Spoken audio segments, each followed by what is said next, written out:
Good morning. Grabe kahapon. Kagabi pala pagdating. Sobrang latang-lata kami. As in, pagka freshen up, paghiga, bagsak. Talagang nasagad kami sa aming trip. And anyway, this is our last day, our third day dito sa Sagada. And siguro may mga pupuntahan na lang kami na na hindi na gaanong nakakapagod. Mga tamang walk-walk lang ng konti. Hindi kagaya ng mga pinuntahan namin na may trail pa. And para lang masulit namin yung iba naming pupuntahan dito. So after nito hanap kami ng pagbe-breakfastan namin. And look, pakaganda ng umaga dito. Pag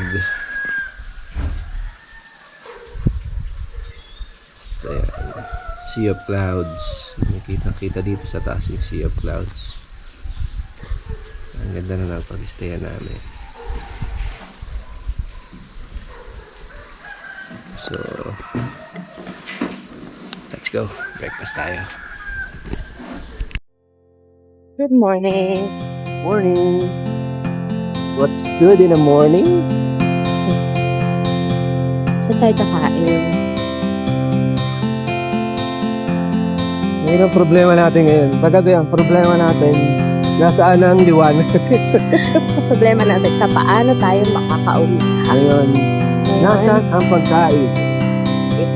At plano namin puntahan yung upside down na bahay. Sabi nila, maganda raw mag-breakfast doon.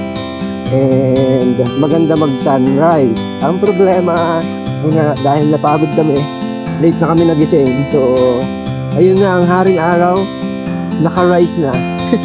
So, ang kailangan namin ay rice. Garlic rice. Hindi bang masyadong open?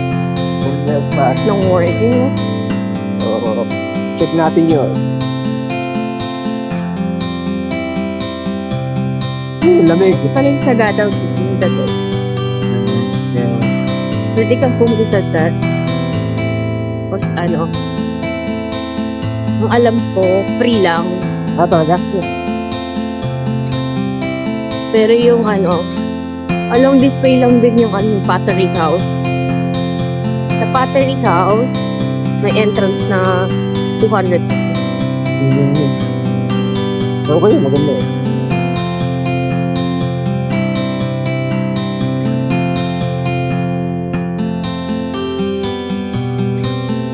Suggest yung mga, lalo na yung mga nag-DIY. Instead na kasi yung mga shuttle dito mahal kapag pupunta ka sa mga tourist spot tapos magsha-shuttle. May option kasi dun eh. Ang problema kasi, kung motor, paano mo isasakay yung mo? Yung Yung tour guide mo. Diba? Yung problema. Tapos, if joiners ka, kahit naman may motor ka, ka pa rin talagang magbayad yung transport. Siguro, maganda yung ganito.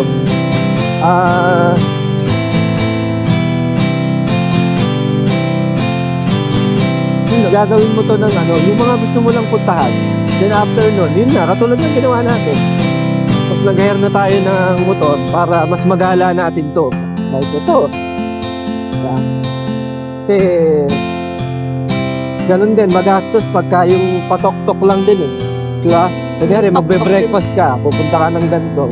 Or magkakain ka ng lunch or dinner na nagamit ka ng tok-tok. Instead na ganun, kung marunong naman mag-drive, kasama kang driver. May lisensya, syempre. Bakit ko nasabing may lisensya? May checkpoint po, may checkpoint. Kahapon, hindi man, ang na-checkpoint naman, yung sinasakyan namin na na sasakyan. Pero doon ko na-realize, kailangan talaga may lisensya. Hindi pwedeng marunong ka lang mag-drive. Kasi may checkpoint dito.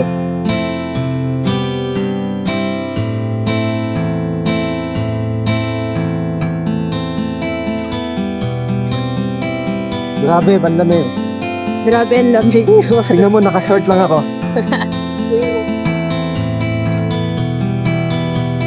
Ang lamig!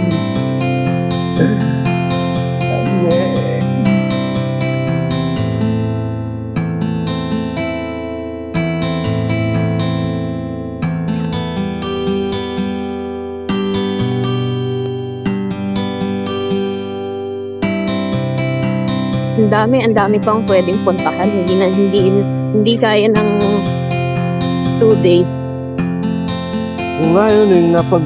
Two days or 3 days. Yung gumawa na itong ano, yung gumawa na itong motor natin kahapon.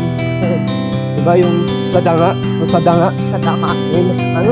may mga pupuntahan din doon. Meron daw yung, Part din siya ng mountain province. Pero mga simula Sagada. Before From pumanik ng Sagada. Sagada, sa danga, Bonto, sumari, nagamaan naman. Meron May palang, hot spring, meron silang hot spring and then hanging bridge. yung Ah. bridge. Search nyo yun sa Danga Mountain Track. May mga matatagong hidden spot na pwedeng i-explore. Siguro mapupuntahan na lang natin yun next time pagbalik dito, pagkasama na yung mga anak natin.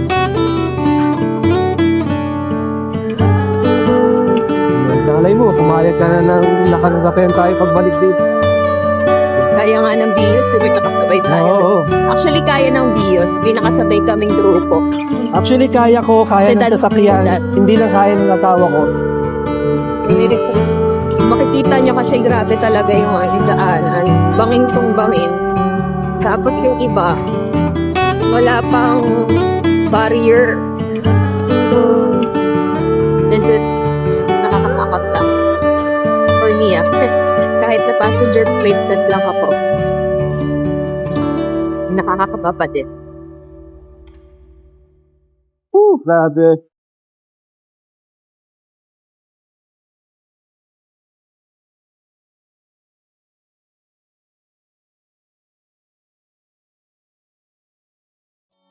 Wow, grabe naman yun. Ano talaga ano? Kahit may inakyat natin sa kanya. Yun na yung isang Malboro. Napakaganda.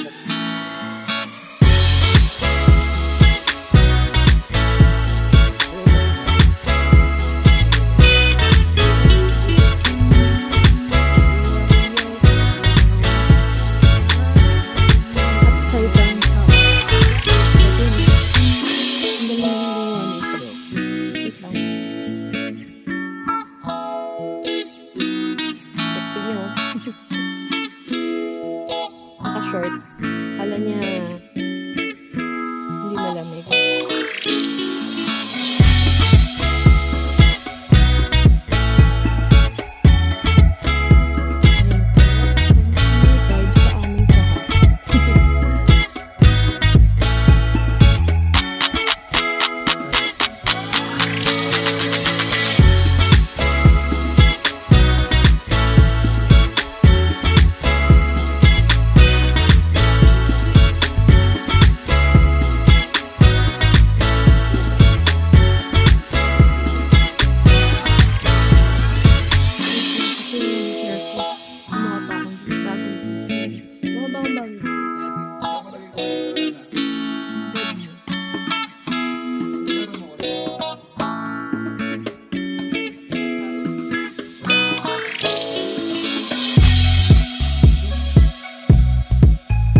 pwede magpapakita na wala kang lisensya.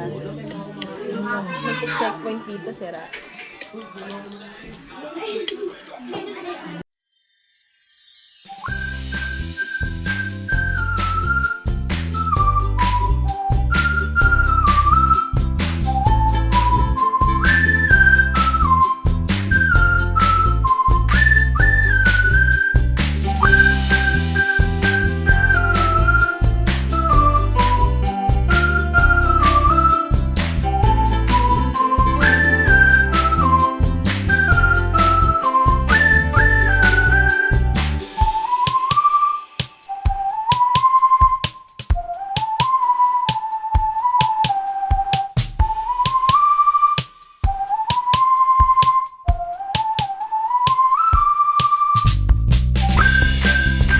And we're finished. Kumain sa breakfast dito sa isang cafe by Cloud. Ganda rito. So sabi dito, maganda mag-breakfast dito. Kita mo yung Sea of Clouds at saka sunrise. So let's go, Mami. Where's the helmet? Nandun sa motor. So, after natin mag-breakfast, sana tayo? After namin mag-breakfast, Chill lang. chill lang, nag-decide kami na ba't ganon? Tignan mo, ano naman ngayon to? 8 minutes. Ano ba talaga? Saan ba talaga? Saan mo ba talaga kami dadali? Bakit ka pa? Hindi.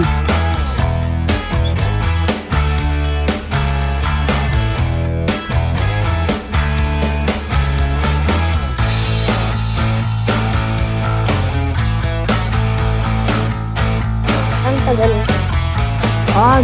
Dito. Ha? Dito. Maglalet.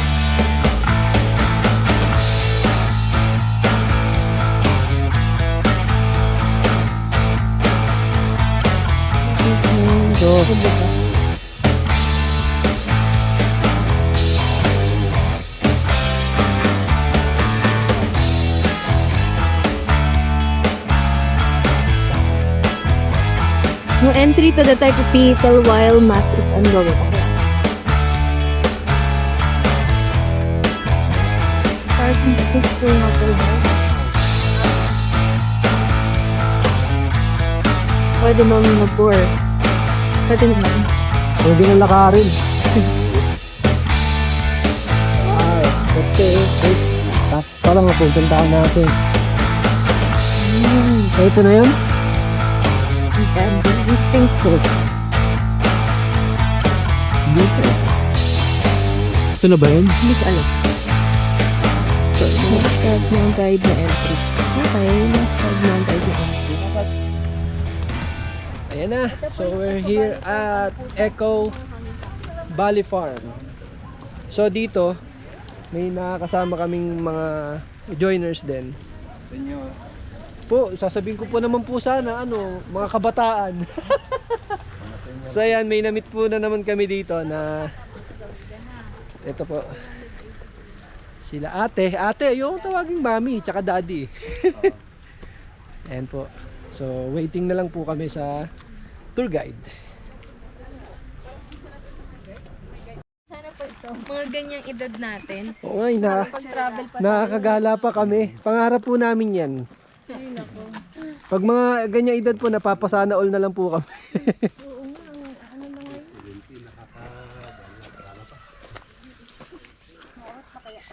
Pag po pagod, pwede po magpahinga tayo. Mga Pasabi lang ko Uy, tour guide. Ang ganda ng tour guide ko.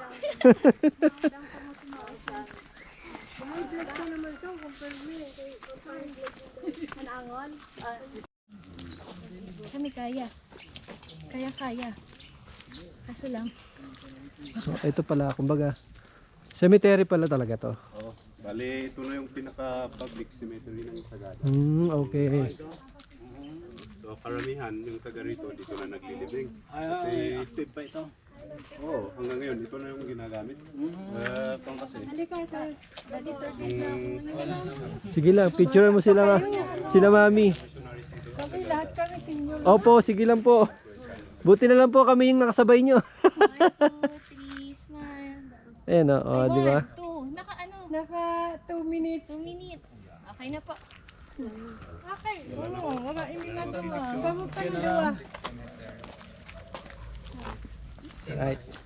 Ano? So, 1, 2, 3. Kayo po. dito pala kuya, no? Nakakwentuhan ko si ano eh, yung tour guide namin kahapon. Si Kuya Madrid. Madrid. Ay, si Madrid. Oo, yun ang tour guide namin kahapon. Ay, kayo yung nag-Malboro lang pero tumuloy ng... Oo, kami yun. Okay, tama, tama. Hindi, kasama ko si Madrid. Okay. Tapuan kami dun sa Malboro. Sige po, paunahin ko po kayo. Dito ang daanan? Opo. Cemetery talaga. Yes po. Parang ikaw rin ang ano, no? Tourist guide na. Yeah. Para po may gagay din sa likod.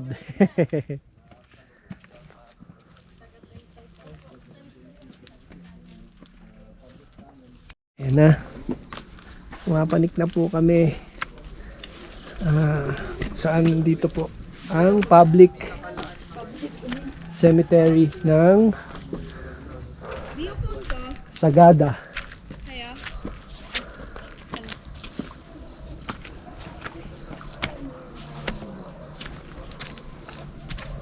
So, dito. Ito na po yung pinaka-public cemetery ng Sagada. So, sinimulan nilang maglibing dito nung lumating yung mga American missionaries. So, itong klase ng burial, inintroduce to ng mga Amerikano. So, nung dati, wala pa sila, di sila umakyat dito. Yung libingan namin yung mga, doon sa may hanging coffins o yung mga entrance ng caves. So, yun yung makikita natin mamaya. Bakit pa tayo doon? Pag dito naman na pag tuwing undas, medyo unique yung ginagawa namin sa pag kasi di kami gumagamit ng kandila. Karamihan yung kahoy yung ginagamit. Parang siga. Nagsisiga? Oo, kaya ito, yung Orion ko, puno to ng bonfire. Mm. Buntot may... Paano kung masunog? Ay, hindi naman kasi linisin. Pinauna. So sa amin, ganun yung parang naging tradisyon na namin. Kasi mahal yung kandila mo. Tapos dito, Burman. Ito bagong gawa lang. Mulan. Kaya yun, pag tirik pa lang yung kandila napapatay. Tao yung ginagamit para kahit umahangin, hindi mamatay, lumalakas pa yun.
Po. Higa dito. Kamo, pag-picture na ka. Yung coffins. Yan. So yung nakikita nating mga hanging coffins sa baba, isa lang ho yan sa libingan namin dati. So dito, central part ng Sagada hanggang southern. Grandfather mo nandyan ano? Oo. So dito na rin makikita yung huling na libing. Huling nalibing. Oo. So hindi na po siya nasundan ng libing. Ay hindi, 2010. Pinagbawal? Or hindi naman? Bawal. Bawal na talaga. Kasi kwan masyadong Oo, maano. sanitation. Nagbaba po. Kaya pag halimbawa, yung huling na libing nga dyan. Bababa pa tayo?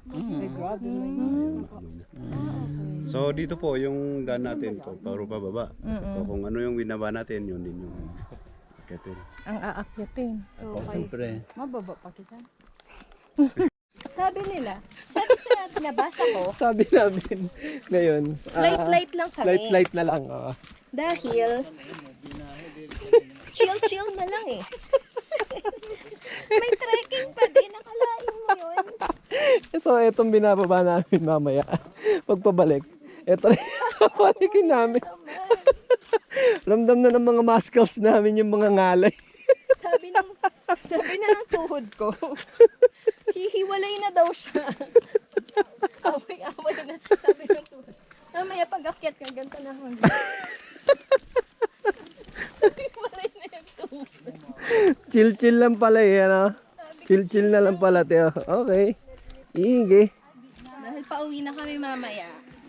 Sabi ko, Daddy, ayoko na ng trekking ha. Chill-chill na lang. Eh nakikita niyo ba yung kaila-ilaliman na yun? Oo. Bababain namin yun. Aakyatin na. Oh my gosh.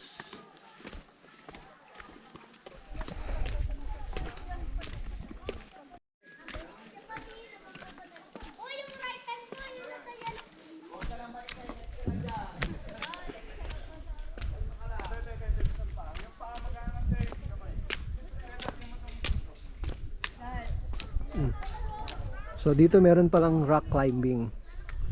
Ayan o. Sabi rito, beginner friendly. Eh, dahil may fear of heights ako, kahit beginner friendly yan. Feeling ko hindi ko yan itatry. Eh, may nagtatry na bata.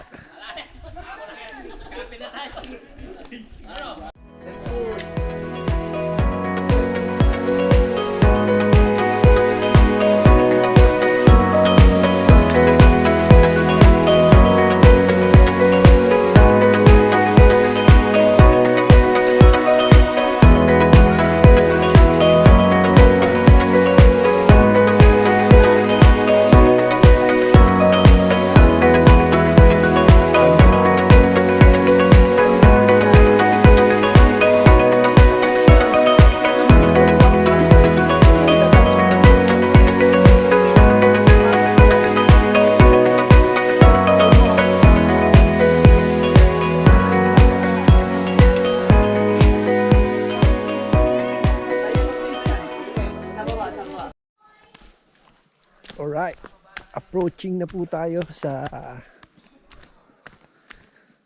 Saan ang coffee? hanging cabins. Ito, may ano pa eh, may papanikin pa eh. Kuya, papanik pa po tayo dito.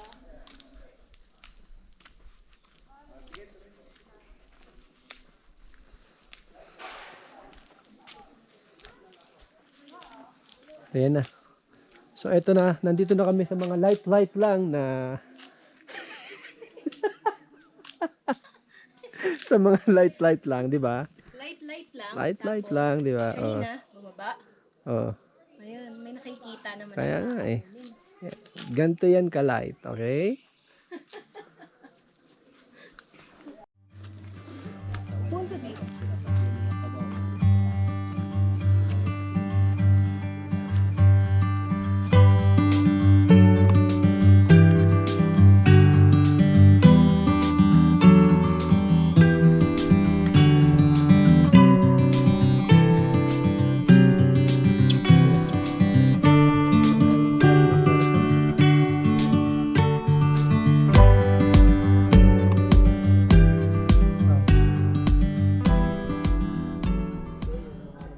Bakit nakahang siya din? Yan po, i-ano yan ni sir. Dito, makikita natin yung mga coffins na maliliit.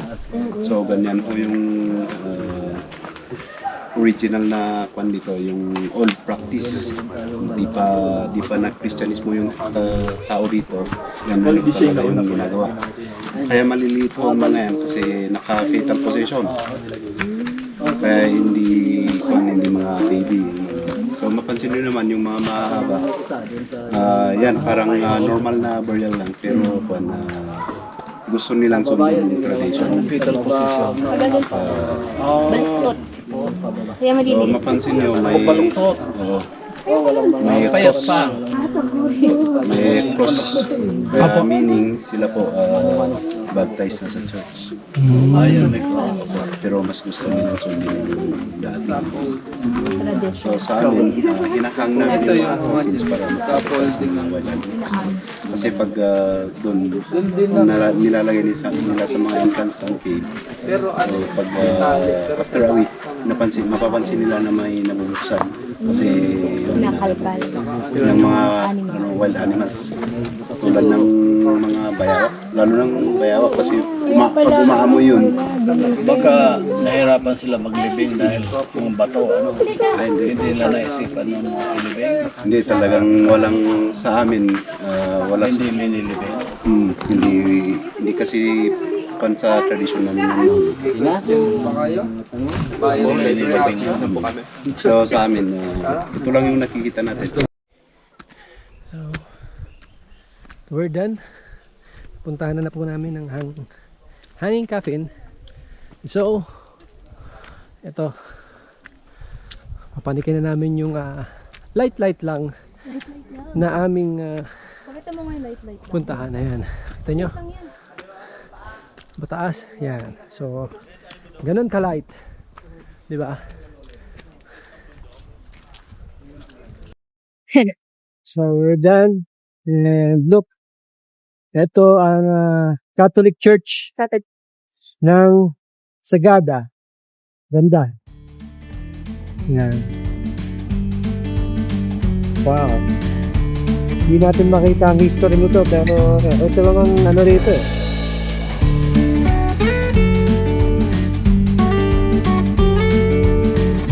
So ngayon, we're planning to go to Abandoned. ba somewhere sa Lumiang. That's it.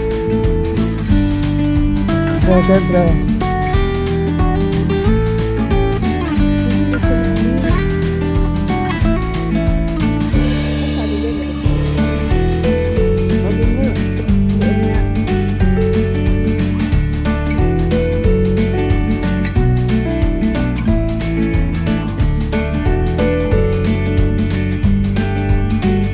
Tanong tayo kayo. Tay, punta lang kami dun sa abandoned house. Abandoned house. Okay ka.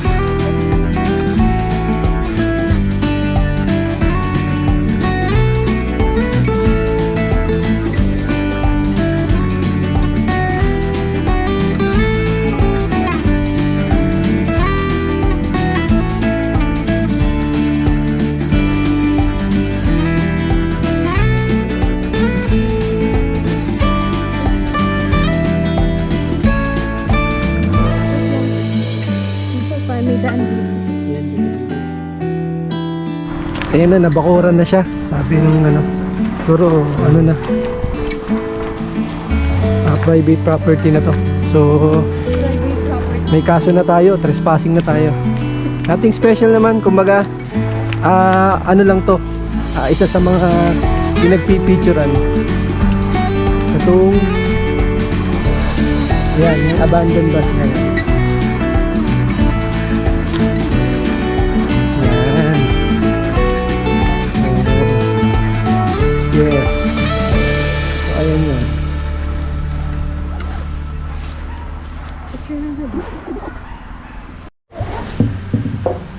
So, ayun na nga. Nandito na kami sa lobby na ito na homestay namin.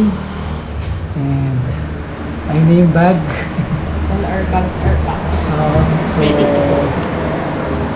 I think ito na yung last part ng aming adventure dito sa Sagada. And sobrang solid from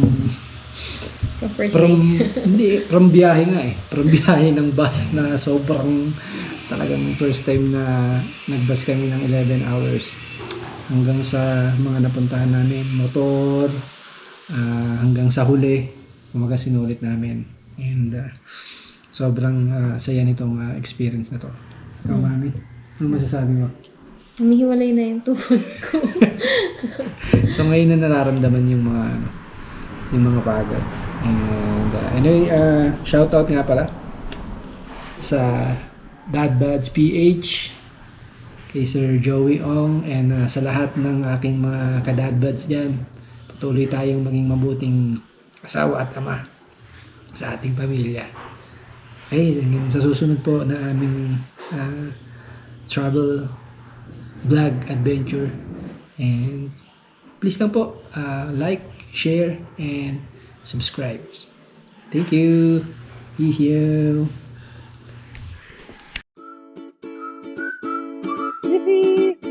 Bye, Dad!